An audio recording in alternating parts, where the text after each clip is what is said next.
அன்பு தமிழ் மக்களே வணக்கம். ஈரான் இப்போது பீஸ் டீலுக்கு புது புது கண்டிஷன்களை போட்டுக்கொண்டு நாட்களை நீட்டிக்கொண்டே போகிறது. இப்பெல்லாம் காசாவை பற்றி அவங்களுக்கு கவலையே இல்லை, அதை பற்றி பேசுறதே இல்லை. எக்கேடு கெட்டு போனால் என்ன, பாலஸ்தீனர்களை பற்றி அவர்களுக்கு என்ன கவலை, ஏன் கவலைப்பட வேண்டும்? ஈரானில் போற நிறுத்தணும்னா உடனே லெபனானை தூக்கி பிடிச்சிக்கிட்டு ஓடி வந்துடுறானுங்க. வளர்ப்பு நாய் ஹிஸ்புல்லாவை காப்பாற்றணுமே. நீ ஏண்டா அடுத்த நாட்டுக்குள்ள அமைதியை ஏற்படுத்தணும்னு விரும்புகிற? உன் நாட்டில் அமைதி ஏற்படுத்தணும் தானே நீ முயற்சிக்கணும், அதுக்குத்தானே நீ பேசணும். அப்புறம் அங்கே கொண்டு போய் என் மூக்க நீட்டுற. சிரியாவை தாக்கக்கூடாது என்று எதுக்கு கண்டிஷன்களை போடுற? காசாவில் ஹமாஸ் அழிஞ்சா மாதிரி ஹிஸ்புல்லா அழிஞ்சு போயிடக்கூடாது என்று கவலைப்படுறீங்களோ? லெபனான் கூட இஸ்ரேல் பீஸ் டீல் போட்டாலும் ஹிஸ்புல்லா தலை தெரிஞ்சா இஸ்ரேலு தாக்கிக்கிட்டு தான் இருப்பான். இவ்வளவு அடி வாங்கியும் நிறைய ஹிஸ்புல்லாக்கள் இறந்த பிறகுதான் நாங்கள் லெபனானை விட்டு வெளியேறுகிறோம் என்று அவங்க சொல்ல ஆரம்பிச்சிருக்காங்க. அதான் ஏன் இன்னும் 2 மாதம் அங்கேயே தங்கி இருந்து பொங்கி சாப்பிட்டுட்டு சந்தோஷமாக போக வேண்டியதானே? அஞ்சானஞ்சனுக்கு உயிர் பயம் வந்து விட்டதா? நொண்டி முஜிடபா மாதிரி குழிக்குள்ளேயே முடங்கி கிடக்க வேண்டியது தானே?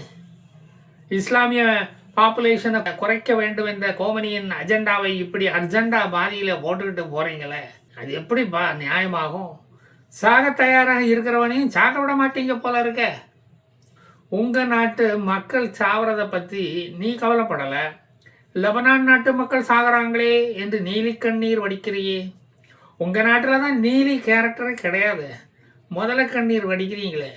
ஈரான் இப்போ டைம் கேட்பது எதற்கு? குகைக்குள்ள லாங் ரேஞ்சு மிசைல்களை அசம்பிள் செய்ய வேண்டியது இருக்கிறது. சிரியா வழியாக அவைகளை லெபனானுக்கு கொடுத்து அனுப்ப வேண்டியது இருக்கிறது. அங்கு ஹிஸ்புல்லாக்களிடம் பட்டாசு தீந்து போயிடுச்சாமே, இழந்தவற்றை ரீகெயின் பண்ண வேண்டியது இருக்கிறது. மிசைல்களை கனகம் மூலம் சந்தையில் போய் இப்பெல்லாம் வாங்க முடியாதப்பா, நாமளாம் அசம்பிள் பண்ணாதான் உண்டு. ஈரான் இப்படி பீஸ் டாக்கை வச்சு டைம் இழுத்து அடிச்சுக்கிட்டு இருந்த வேளையில் இஸ்ரேல் ஒரு காரியம் பண்ணுச்சு, ஒரு தந்திரத்தை செய்து முடித்து விட்டது. ஒரு ஈரானிய இளைஞனை தேர்ந்தெடுத்து அவனுக்கு ட்ரைனிங்கை கொடுத்து, இஸ்ரேலில் வைத்து ட்ரைனிங் கொடுத்து ஈரானுக்கு அனுப்பி வைத்தது. அவன் ஈரானிய ராடார் நெட்வொர்க்கை செயலிழக்க வைத்து விட்டான். என்னடா இது, சுவிட்ச் போட்டால் ஃபேன் ஓட மாட்டேங்குதே, நம்ம தமிழ்நாட்டில் தான் இருக்கோமா என்ற சந்தேகம் IRGC டிஃபென்ஸ் ஆஃபீஸர்களுக்கே வந்துவிட்டது. ட்ரோன்கள் ஒன்றுமே இயங்க மாட்டேங்குது, ஃபேன் சுத்த மாட்டேங்குது, சுத்தினா தானே அது மேலே போகும். ஒரு கருப்பு ஆடு உள்ளே புகுந்து விட்டதோ என்ற சந்தேகம் IRGCக்கு அப்போது வந்து விட்டது. IRGC அதை உணர்ந்து விட்டது. அந்த ஆட்டை பிடித்து பக்ரீது கொண்டாடி விட வேண்டியதுதான் என்று வடமேற்கு ஈரான் முழுவதும் தேடி பார்த்தார்கள். சிக்குனா தானே, ஆடு எங்கே ஒளிஞ்சிருக்கோ? வேங்க வயல் குற்றவாளியை பிடிக்க முடியாத தமிழக போலீஸ் போல வெறுங்கையுடன் தான் அவர்கள் திரும்பி வந்தார்கள். குற்றவாளிக்கு இறக்க முளைச்சுடுத்தோ, அது பறந்து போயிடுத்தோ என்று தான் அவர்களால் கடைசியில் சொல்ல முடிந்தது. ஈரானிய இளைஞர்களுக்கு மொசாத்து ட்ரைனிங் கொடுத்து அனுப்பி இருக்கிறார்கள். ஈரான் போலீஸுக்கோ IRGC இன்டெலிஜென்ஸ் விங்கிற்கோ விஷயம் எதுவுமே தெரியவில்லை. அவர்களுக்கு ஒரு சுக்கும் தெரியாது. அவர்கள் சுக்கு காப்பி போட்டு குடித்து கொண்டிருந்த வேளையில் இதெல்லாம் நடந்திருக்கு. ட்ரைனிங் எடுத்து இருந்த இளைஞனுக்கு கொரியரில் ஒரு பார்சல் வந்தது. அதில் சில என்ஜினியரிங் பார்ட்ஸ் வந்து சேர்ந்தது. கொரியர் ஸ்கேனிங்கில் கூட எந்தவித சந்தேகமும் ஏற்படாத வகையில் இருந்தது அந்த பொருட்கள், அந்த உள்ளே இருந்த பொருட்கள். அதை வாங்கிய மொசாத் ஏஜென்ட் அவனுடைய வீட்டில் வைத்து அசம்பிள் செய்து ஒரு சிறிய ட்ரோனாக அதை மாற்றினான். எப்படி அதை மாற்ற வேண்டும், எப்படி அதை அசம்பிள் பண்ண வேண்டும் என்ற ட்ரைனிங்கை தான் கொடுக்க இஸ்ரேலுக்கு அவன் சென்றிருந்தான். நேராக இஸ்ரேலுக்கு போக முடியுமா? அவன் பல வழிகளில் போயிட்டான். வேற யூரோப்புக்கு போய் பிரான்ஸ்ல இருந்து அங்கே போய் அப்படி போயிட்டான். விஷயம் ஈஸியாக அவனுக்கு முடிந்து விட்டது. ஈரானுக்குள் இஸ்ரேல் ஏஜென்ட் இருப்பது IRGCக்கு தெரியாது. ஈரானுக்குள்ளேயே ஆயுதம் செய்து ஈரானிய மிலிட்டரி டார்கெட்டுகளை அழிக்க வேண்டும். அதுவும் இஸ்ரேலிய விமானங்கள் வந்து போவதற்கு சௌரியமாக ஆன்டி ஏர்கிராஃப்ட் மிசைல் லான்ச்சிங் பேடுகளை அழிக்க வேண்டும். இஸ்ரேலிய விமானங்கள் வரும்போது ஈரானிய டிஃபென்ஸ் சிஸ்டம் இயங்க முடியாமல் முடங்கி போக வேண்டும், திணற வேண்டும். அதற்காக கடுமையாக முயற்சி செய்தது இஸ்ரேல். எதிரிக்கு சுதாகரிக்க டைம் கொடுக்கக்கூடாது. ஏன் டிஃபென்ஸ் சிஸ்டம் இயங்கவில்லை என்பது எதிரிக்கு தெரியக்கூடாது. அவனுங்க மண்டையை போட்டு தலைமுடியை பிக்கணும். நேற்று வரைக்கும் நல்லா தானே போய்கிட்டு இருந்துச்சு, இன்னைக்கு இப்படி திடீர்னு மக்கர் பண்ணுதே. இஸ்ரேலிய விமானத்தை பார்த்ததும் ட்ரோன் பயப்படுதோ என்று அவர்கள் புலம்ப வேண்டும். ஐஆர்ஜிசிக்கு இப்போது யாரோ நம்மளை பக்கத்தில் இருந்து வாட்ச் பண்ணிக்கிட்டே இருக்கிறானோ என்பது போல தெரிகிறது. எதிரி 2000 மைலுக்கு அந்தாண்டா இல்லடா, நம்ம நாட்டுக்குள்ளேயே தான் இருக்காண்டா என்கிற கிளியை அவர்களுக்கு ஏற்படுத்த வேண்டும். You are not safe with ballistic missile என்பதை ஈரானுக்கு உணர்த்த வேண்டும். இஸ்ரேல் எங்கும் இருப்பான், எங்கும் நிறைந்து இருப்பான். 20 மில்லியன் ஜனத்தொகையில் அவனை எங்கே போய் தேடுறது, என்னன்னு போய் தேடுறது? இப்போ எல்லாம் போர் முறைகளெல்லாம் ரொம்ப சேஞ்ச் ஆகிடுப்பா கண்ணு, அதை முதல்ல தெரிஞ்சுக்கோ. சர்வைலன்ஸு கேமரா, பேஜரு, சீக்ரெட் ட்ரோன்ஸு, டாய்ஸு இதெல்லாம் தான் குறைந்த விலையில் உள்ள ஆபத்தான சாதனங்கள். மிலிட்டரிக்கு ஆள் எடுக்கிறேன் என்று நெஞ்சு பொட்டி போகிற அளவுக்கு மூச்சை இழுத்து விட சொல்லி அதை இன்ச்சு டேப்பால் அளந்து தேர்ந்தெடுக்கிறது எல்லாம் இப்போ இல்லை. வீடியோ கேம் விளையாட தெரியுமா? அப்போ நீயும் ஒரு சோல்ஜர் தான். ரிமோட்டை இயக்க தெரிந்தால் நீயும் ஒரு வெடிகுண்டு நிபுணர் தான். நாங்கள் போர் ஸ்ட்ராட்டஜியை மாற்றி ரொம்ப காலம் ஆச்சு. சர்ஜிக்கல் ஸ்ட்ரைக்கு எப்போ வேணால் எங்கே வேணால் நடக்கும். உயிரை விட தயாராக மட்டும் இருந்து கொள்ளுங்கள், அவ்வளவுதான் நான் சொல்லிக்கொள்வேன். ஃபேஸ் டிடெக்ஷன் சாஃப்ட்வேர், நீங்கள் யார், எங்கேருந்து வருகிறீர்கள், உங்கள் வயசு என்ன, உங்கள் குலம் என்ன, கோத்திரம் என்ன, செவ்வாய் தோஷம் இருக்கா, வெடிகுண்டு தோஷம், மிசைல் தோஷம் இருக்கா என்ற உங்கள் ஜாதகத்தை உடனே எடுத்து போட்டு விடுவார்கள் அவர்கள். 10 பொருத்தத்தில் ஒரு பொருத்தம் இருந்தாலும் சோழியை முடிச்சிடுவானுங்க.